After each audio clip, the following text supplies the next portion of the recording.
tenemos cantera para rato, tenemos cantera para rato. De eso se trata, de que continuemos haciendo cantera. Así que por aquí, mira, de un público fantástico en la primera fila. Tenemos un público fantástico, sí. Esta chica está guapa, este chico tan majo también. Ellos se tienen que animar el año que viene a cantar o a bailar la jota. ¿Sí o no?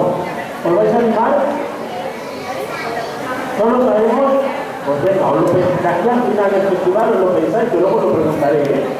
A ver si os gusta bastante y el año que viene os tenemos por aquí también bailando, ¿vale?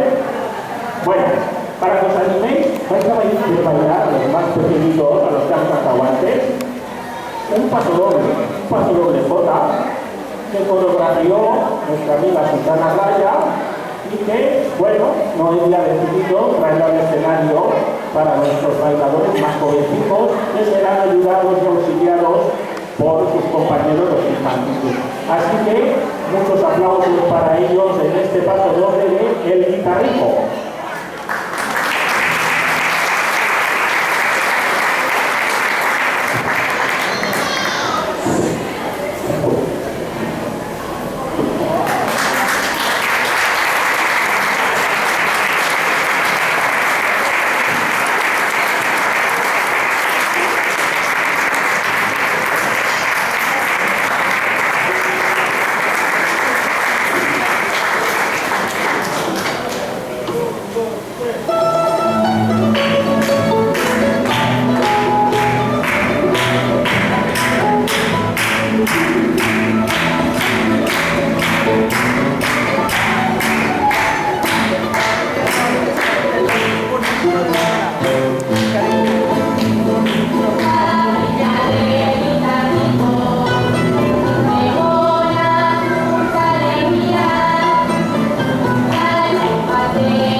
Bueno, a Marco, ella hija, yo la bendijo, a Candela yo la bendijo, a Emi yo la bendijo, pero un aplauso también para Martina, porque ella no había salido ahora.